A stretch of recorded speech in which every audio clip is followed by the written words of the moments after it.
So welcome back to episode 3 of On a Personal Note with Adarsh Sakare. Before I introduce you to the guest of this week, I think I owe you a huge thank you because after mine and Guru's episode came out, we were a little nervous again, but the kind of feedback we got was brilliant. And how we got to know that you're actually enjoying it because you started quoting the episode. Like, you would take lines that Guru said, you would take lines that I said, and you all are sending me messages. So that really felt good. Thank you for that. And the only goal is to entertain you, going forward. So coming to today's episode, today we have a very special guest in the studio. The first female guest in the studio, in fact. I'm very proud to say that. And she is a very close friend of mine. Her name is Pranjal Chordia. Hi. To the audience. Hi, everybody. So Pranjal has kept asking me a lot of questions. Dude, what should I do? What should I not do? Etc. Etc. I told her it's not such a thing to worry about.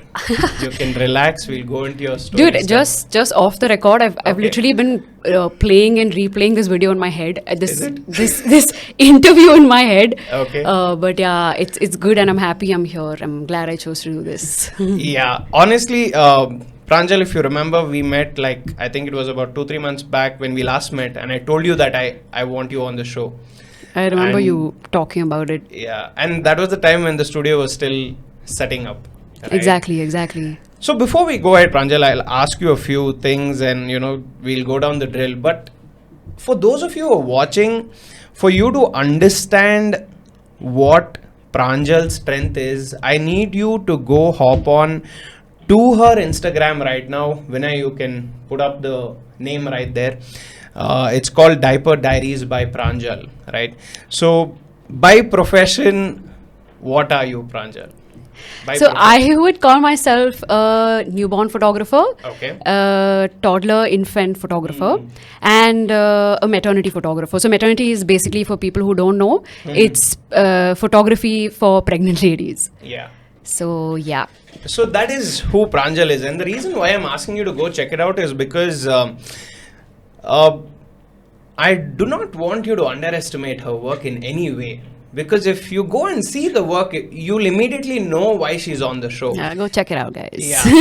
Please check it out. The quality of the pictures, right? So at the top of your head, you're like, yeah, you're basically clicking pictures of babies. No. First of all, clicking pictures of babies are tough. It's not. It is really not easy to do what I'm doing. I can tell you that. Yeah. And second, the type of backgrounds that you have for these babies and these, mothers, it's brilliant. So we'll get into more details of that. So that's what I want you to go and see. So that's the journey that we are going to talk about. Also, being a girl in a job like this where you're going from place to place, house to house, talking from client to client, I feel there are challenges that come up in that as well. There are, right? So that's what you're going to be getting on this show. So with that being said, Pranjal, welcome to the show. Thank you so much. Thank you for having me You're here. I'm glad you convinced me to do this. I'm so glad you convinced me to do this. And for people who don't know me, I am an extremely camera shy person. Behind the lens, I'm good. In front of the lens, I am very, very camera shy. So is this the first time? And this is my first time giving an interview. This is my first time in front of the camera. So yeah. Even on your Instagram page, you said there's no picture of yours. There isn't. And I'm planning to get a portfolio done. We just spoke about it. Yeah. But yeah, there's always a first time. And I'm glad I'm doing this with somebody I'm comfortable with. So yeah. So Pranjal, let's get into your story. Where did this start? Why did you think that you're the person to click pictures of newborn babies, mothers, etc.? Where did it start? So my journey basically started with the realization that corporate jobs are not meant for me. Followed by the realization that I want to do something of my own. Right? So I was working at Goldman Sachs in 2012, I remember. So that was after what? That was after my undergrad, yes. Okay. And I had such a terrible experience, after which I realized that I would never step foot into the corporate world again. Okay. And then So MBA. during graduation, you had no idea of all of this. Like you hadn't yet thought Absolutely not. of it? Okay. So after graduation, like everyone else, you said okay. Like everybody else, I took a corporate job, Then and you go for your graduation again. CMS. Yeah, same. Yeah. So that happened, and then MBA happened, and that was, I think, the turning point in my life. So I remember we used to have those entrepreneurship sessions. Yeah. So during one of the sessions, we were asked to brainstorm some ideas, and I was sitting there, and I'm like, oh, this seems really easy. You know, it can't be that hard to come up with Can't be something. that hard. Okay. So I tried thinking of a lot of things, and after finishing my MBA, I was at home for about a year, and I came up with a lot of ideas. Okay. Right, but some were Just- feasible, just some were business not. ideas.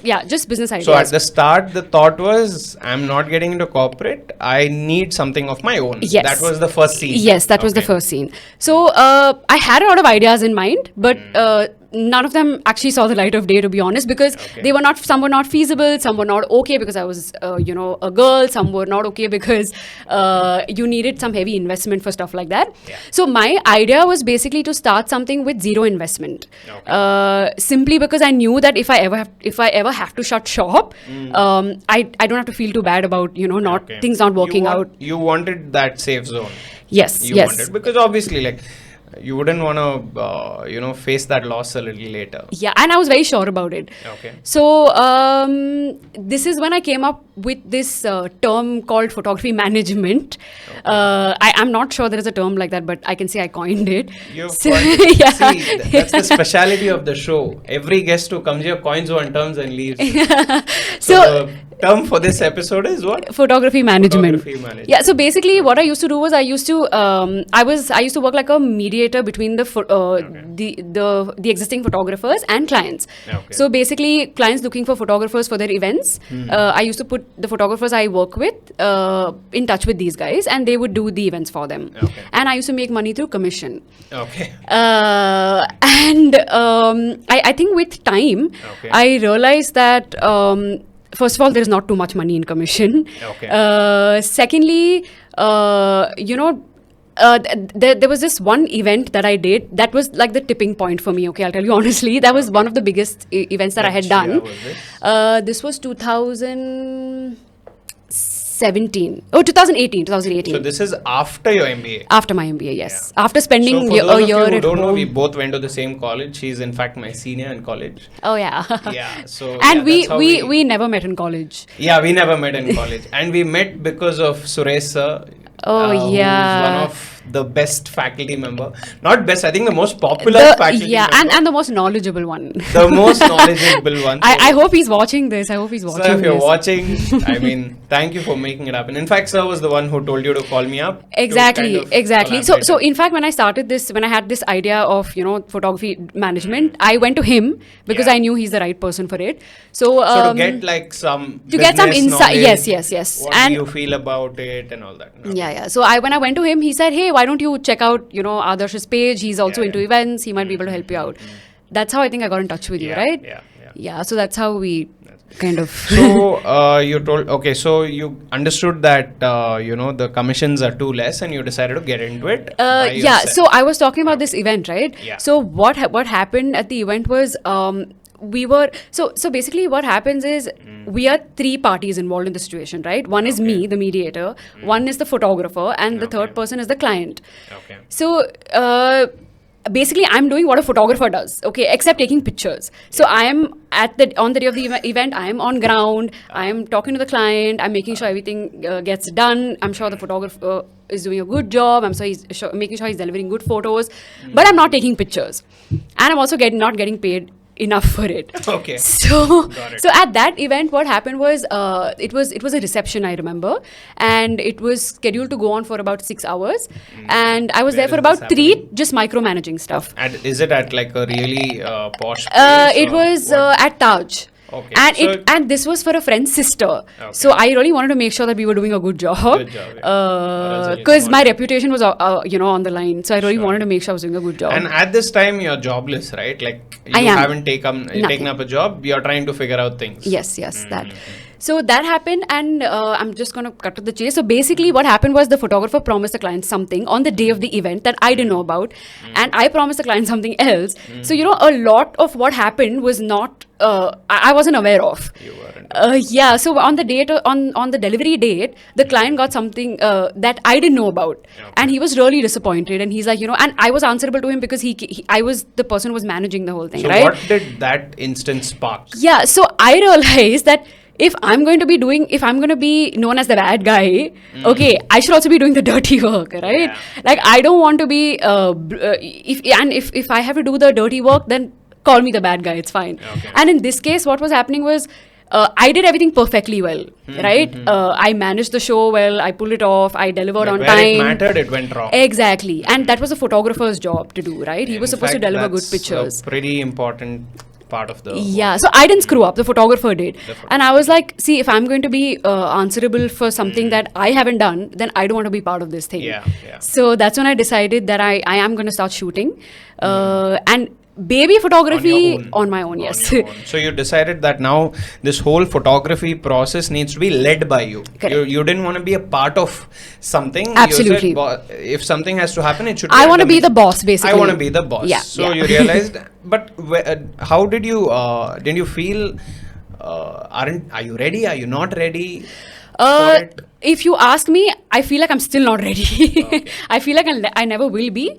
But I've come a long way from hating babies to loving babies. That's a really cool story, I'll tell you. So the irony of this whole thing is, I used to hate. I used to have a few people who are going to, how can you hate babies? I used to hate them. Okay, I'll tell you one really funny experience. So we had gone to Amoeba. This friend, Nelson, right? The senior. My batch. Yeah. So we had gone to Amoeba, and there was this kid running around, and he was playing, and he just tripped. Okay, he tripped on some ball. The kid. Oh, that kid. The kid. I thought Nelson. No, the kid. Oh, that would be another story to tell. So that kid tripped, and I'm standing there, okay, and dude, I cracked up so bad. Okay, I'm standing there, I'm like, ha ha ha, and he's like, dude, what the hell are you doing? You're supposed to go help the kid, not laugh at it. And I'm like, dude, no, but it's funny, it's his fault, he fell. So and that mom shows. yeah, and that mom is, dude, she was giving me the death stare, she's like, how dare you laugh at my Dare you laugh at my kid? Yeah, and he's like, dude, you're horrible. How can someone laugh at a child? So it's that was my level of hatred for children. That story to now her being only around babies. Yeah. So that's how I've made my journey from hating babies to loving them now. So let's go back. You said you decided to start the business. So then what? How do you? Did the business start on a photography front, or did you come down to this niche saying it's going to be around babies and mothers? When I decided to shoot, I decided it's going to be babies simply because the market was really niche. So about 2 years ago, I think there were not more than 10 photographers in the country doing this. So I decided that this would be a good market. Yeah, this would be a good although the industry now is really rampant, but back then when I started, it was not very it wasn't well known. So I decided, since I'm anyway getting into photography, might as well do something that is niche. That is niche. It's a niche, yeah. And when we say niche, sometimes there's this myth that it's a small market. It's not. Oh my God, you have no idea. You have How do no we define idea. niche then? It's not small. So I think it's niche when it starts small.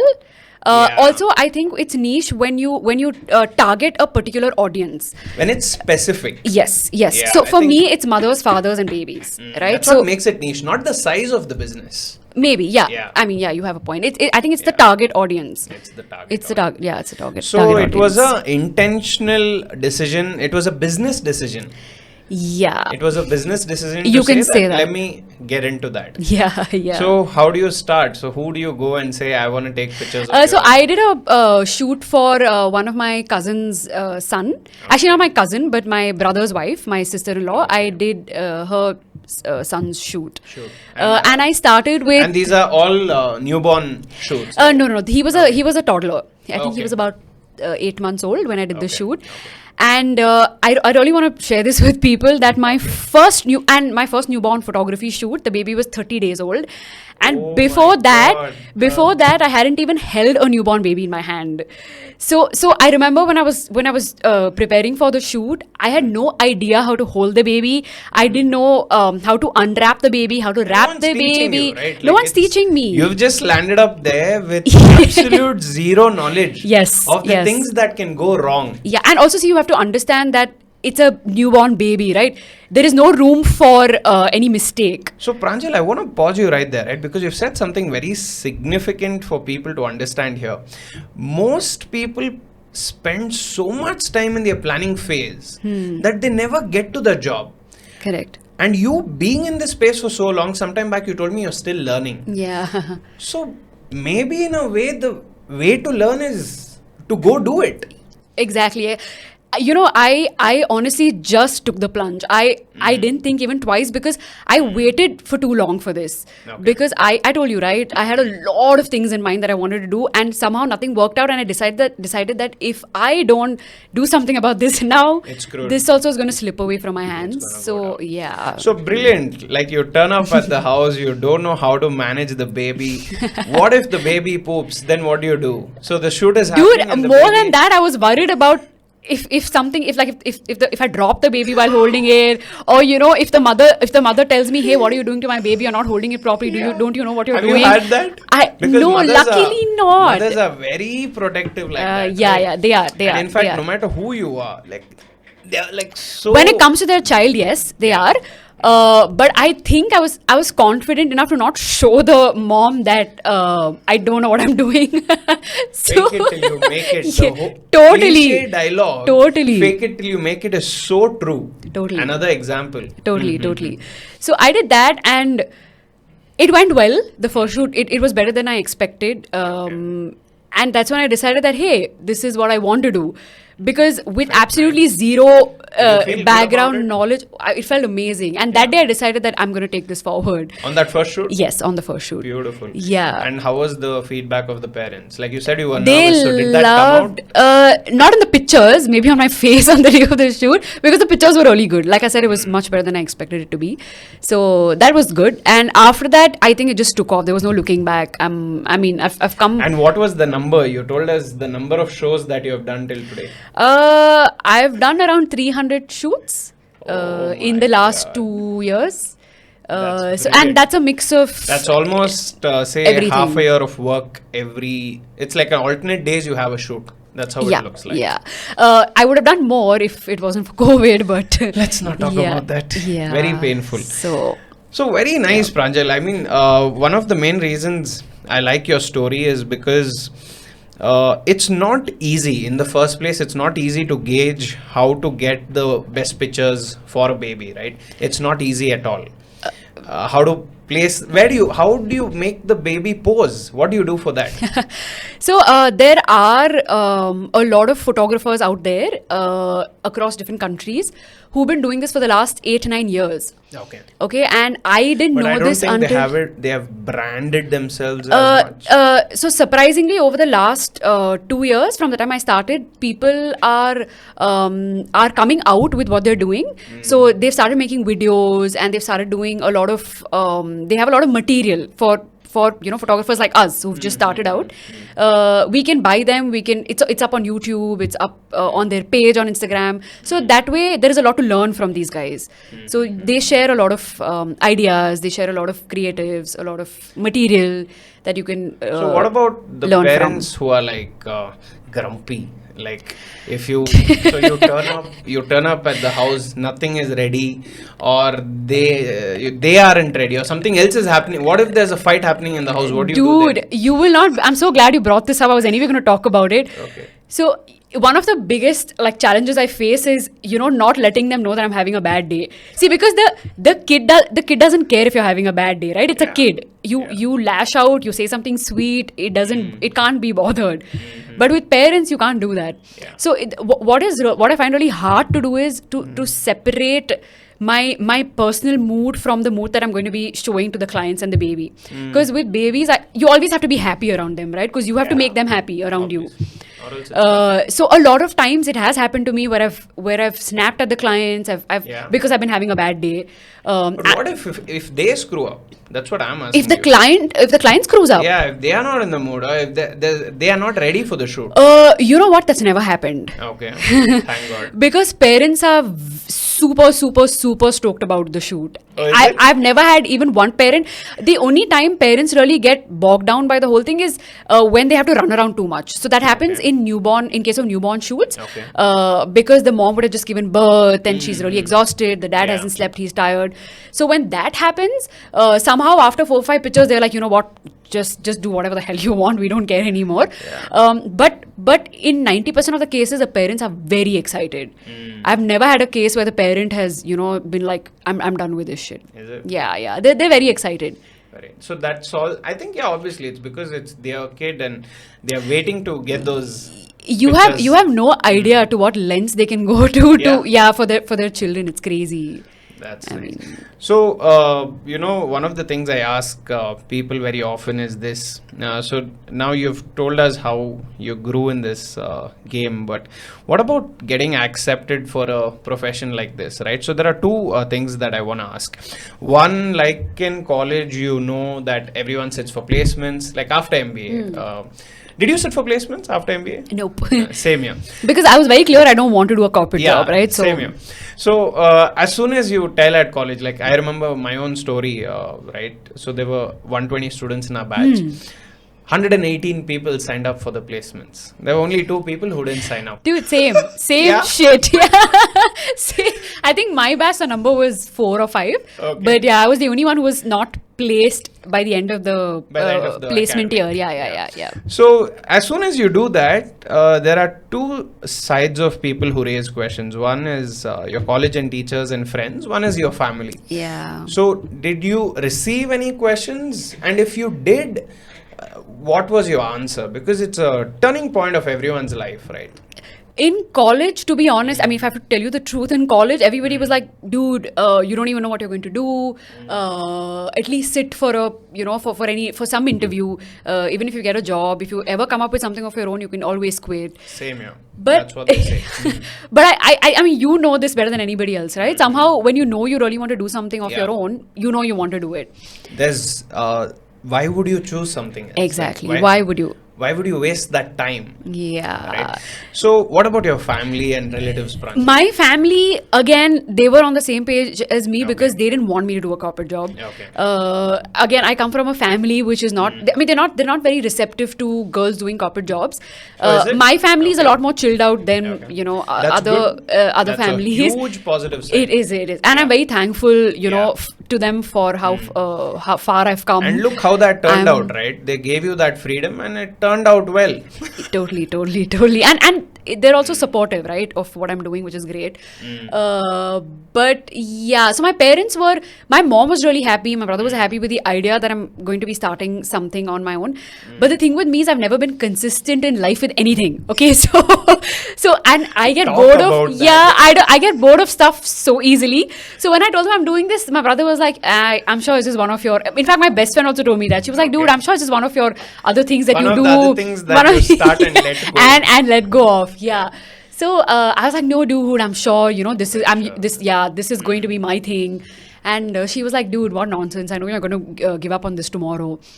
But yeah, and honestly, I thought I would. But I'm glad I didn't. You did. Yeah, it's really so nice. and my parents are happy that I'm doing something. I'm managing my own business because that's what's appreciated in my family. So when you go to say a wedding or a party, do you get that respect from people now? Yeah, and I Yeah? love it. So what I do they love say? it. So what do they say about No, it? they'll say, oh, this is Pranjal. She's running her own business. Yeah. She's they a use the term photographer. business. Yeah. They don't say she's doing something on the side. Like I've seen people how they downgrade things like this. That's why I'm asking. So now that you mention it, a lot of time people ask me, "Are you doing this as a hobby?" Okay, and yeah, can that, you please answer that? It's very important. dude, for that shit irks me. Okay, I'm just Yeah. like, bro. It is not a hobby if you're making money out of it, and if you're Yeah. making good money out of it, it's not a hobby, dude. And if your It's- hobby is paying you more yeah, than some other job that you have had, yeah. okay, fine. Then why not call it a hobby? Call it a hobby. Yeah, bank account isn't lying. you're happy with what you're Yeah. doing. Your money is flowing in. Yeah. What is the problem? What's the problem? Yeah, I so- think that's the game changer. I think it's when the money starts flowing is when they don't mind it. Yeah, you're right. You're absolutely right. Because if you're just saying I'm doing something, but if you're not really getting your money in, Yeah. then they start to doubt it. See, but they don't know that. They don't know I'm making money. They think I'm doing this as a. I know I'm making money because I'm spending that much money. Yeah, yeah. But they think I'm doing this as a hobby because, like I said, girls are not. I wouldn't say they're not encouraged to do things, but it's just that if you're running your own business, What are the challenges? somehow it's like as a girl. I wanted to get into that. dude, so it's awesome to do this as a girl because somehow the amount of respect I get by get from other people when I go to their houses or whatever, they be like, "Oh, you're a girl. You're doing photography. That's amazing." Because the industry, I mean, I don't know if you know, but Okay. when I would know, but Okay. the industry is really dominated by men. The photography industry. What Yeah, percentage do you it's think? heavily. Vinay, what percentage do you think it is? 80 male, 20 female? It's 80, yeah. So it's a very male dominated industry, and there are only a handful of female photographers, and they mostly do weddings. And now people Yeah, have I've started, seen that. yeah. Now people have started venturing into this field, right? Because somehow they just relate.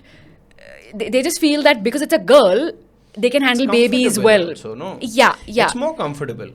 It is, but it's not that men can't handle babies. There are photographers who are men who are doing newborn photography, and they're doing an excellent job. But somehow because you're a girl, the mothers feel a lot more comfortable with a girl than a boy because it's a baby, right? So somehow they feel like the motherly instinct in you will come And out. maybe it does. I don't think it's somehow. I think it does. I don't feel any motherly instinct towards any That's not child. what I'm saying. But I just But- feel girls are more comfortable with babies. Maybe. I think we guys are not. Like I can't picture my brother doing shit like Yeah, this. So exactly. maybe yeah. So Pranjal, what about what would you say? It's amazing that your parents are supportive, right? That's Yeah. beautiful. But what my about, mom, she's like my pillar of Yeah. support. Yeah. So your And my mom's brother the- as well. My brother as well. Is it? Yeah. Okay. So what about a girl who doesn't have that support, right? So there's another girl somewhere listening, and she wants to pursue her own business. So she wants to start photography, for example, but she doesn't have the support of her parents. What would you tell a girl like that? Dude, I'd say so. I had the support of my parents, but I also didn't have the support of a lot of other people. Okay. I'd say don't listen to anybody. Just do what you think you want to do, because that's what I did. Because when I started, my parents were not really supportive of this, because eventually, of course, they came around, and now I'm glad they've totally warmed up to the idea of me doing this, and they're completely supportive with it. But initially they weren't, because I was trust, I feel. you have to build that trust, and also I think you have to prove it to them. So I was very consistent with what I was doing. So it's okay for them to doubt you. It's okay for them to doubt you, but it's up to you to prove it to them that Yeah. they shouldn't be doubting you. Yeah. So if I had done, say, 2-3 shoots and I had stopped because somebody wasn't trusting and you're just me, chilling at home and not doing anything about exactly, it, yeah, Then they start to then raise nobody's the- going to take you seriously, right? So if you know this is what you want to do, see, it may or may not work out, right? That's secondary. But if you know this is where you want to be, this is where you want to go, this is the path that you want to choose, then I think you need to stay persistent. Yeah. I think I would, To prove that people is, wrong. yeah. Yeah, I think that's even more, and that's when you get the confidence. Yeah, That's yeah. when you get the confidence. Why I asked you that is because I know a lot of people who are in these places where they keep telling me, Adarsh, I really want to do this in my life, but my parents are against me, my relatives are against me, etc., etc. So I tell them, start doing it anyway. So if you have some responsibilities on the side, do it. I'm sure you'll find some space in your day to start doing what you really love. Yeah. And just, even if you're spending half an hour a day, Yeah. half an hour a day is easy, let's be Yeah, honest. yeah. Do that for, say, 3 months, and there will be some growth, there'll be some progress, and maybe that's worth it, because look at the life you're leading now, right? Yeah, You have that financial freedom, totally. and you decide your schedule. How amazing does that feel? Oh, you know the best part about what I do is me being able to decide when I want to go out, when Then I you want wake to up. when I wake up, whether I want to wake up or not, whether I'm in a mood for a shoot today or not, whether I want to earn money, whether I want to spend that money today. So that It's all you. leisure and liberty I have, You've which earned is it. which is completely amazing, and that's why I like this space. You like It's this yeah. So where does Pranjal go next? What is the next plan? What's the next step for Pranjal? So before that, I also want to like tell people watching this that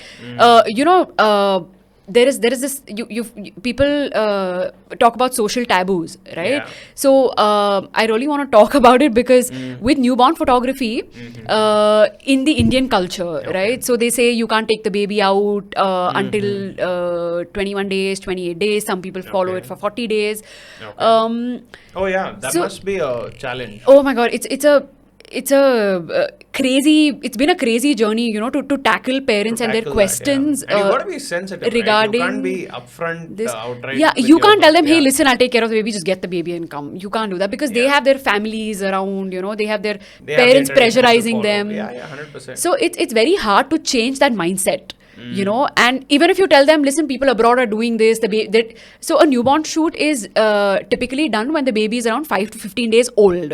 5 to 15 days. Yes, so that's when you get the best pictures, of a newborn my baby. God. And nobody is willing to take their kid out before the 21st day or the 27th day is what I've heard. So you do the shoots outside. I do it in my studio, and if required, I go to the client's house. Okay, and you set up. I do the setup there, yes. Okay. So, I mean, I just want to tell people that it's okay to get your child out. We've made as a photographer, I've made all the arrangements to make sure that your baby is going to be comfortable when you come for a shoot. So. And nothing is going to happen to your baby. Nothing is So gonna even if you bring the baby outside your house, take the baby outside the house, get it to my studio, nothing is going to happen to the baby. So yeah, you don't have to get And so rattled. You have an experience of 300 shoots now. Exactly. So trust me with it. Yeah. That's one challenge that I really face, with newborn I feel babies with especially. time it'll change. With time it'll get better. In This 2 years mindset. I haven't noticed any change in the mindset it? of people. Yeah, it's crazy. And Maybe it's because of the whole experience of the newborn baby. I think it's really overwhelming for the parents because especially the first timers, like the first time parents. Yeah. For them, they don't know how to handle the baby. They don't know what to do, when to sleep. So, yeah. So where do you go next, Pranjal? What's your next step in this? So I want to get a studio next. So currently I have a home studio. Okay. So you set it up in your house? Yes. That's real hustle. By the way, I've spoken to her about this. That's a whole new story where you literally have to manage your house in such a way. Yeah. You have to set up your hall in such a way. It's a hassle every single Every time I have a shoot, I have to do Yeah. the setup and then I have to kind of put things back in its Put things back in place. its place. Yeah, I have It's to do all not that. easy. So even if It's physically very challenging. Like I would say it's like playing a football game, I'm not even kidding. The day I have a shoot I can't do anything else. It is so physically challenging. It's like a workout? No, it's worse than a work. It's like you're working out for it's like you're working out for 9 hours together. It's terrible. I mean it's beautiful at the end of it. Like once the photos are out, it's beautiful. the but final, the whole final product is it's very nice. it's Feels nice. good. It feels good, but it's physically very challenging. So now to get rid of that is why you need a studio. Yes. So yeah. So in 5 years, will we see a much bigger studio? I'm hoping. With like 2-3 assistants getting you like tea and coffee and holding an umbrella for you. No, I don't think I'm that kind, but I think I would want at least one assistant just to lift the stuff because it's physically exhausting. It's like I've been physically- saying. Yeah, so currently I'm doing this all alone, by the way. Okay. I'm doing everything single-handedly. So it gets really hard for me to, do everything. Yeah, so an assistant will. one assistant would will be really required, especially for the outdoor shoots. And a studio is what is in your mind. is what is in my mind. Yeah. What about? So this is like one of the last question I have because it's very important. Who do you look up to? Like, who are your idols in life? Any celebrities? Anyone in your personal life who you look up to and say, dude, that's a woman that really inspires me.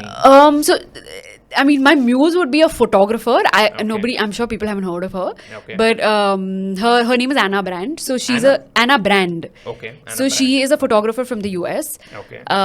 She's a mother of 2, and she's been doing this for the last 15 years. Beautiful. Yeah, so she started when people didn't even know about this concept. So I love her work, and I like how she manages family and also does this. So yeah, she is someone that I would want. I aspire to be in the next Would couple of years. you continue doing this, say, when you start your family or whatever? Of course. Will this come in the way? No of that? way, no way. I would only start a family if I'm sure I can continue doing You can this. continue doing Yes, this. yes. Because I think definitely. it's important. It's made your identity. It's made you who you are. Of course. So I think even if you take up other roles in your life, it should add on to what you're Totally. already doing. I think it's about balancing every role in your life, Yeah. right?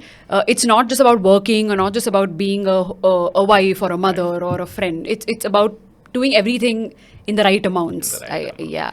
Brilliant, Pranjal. I think I've covered so much in the last 35 minutes.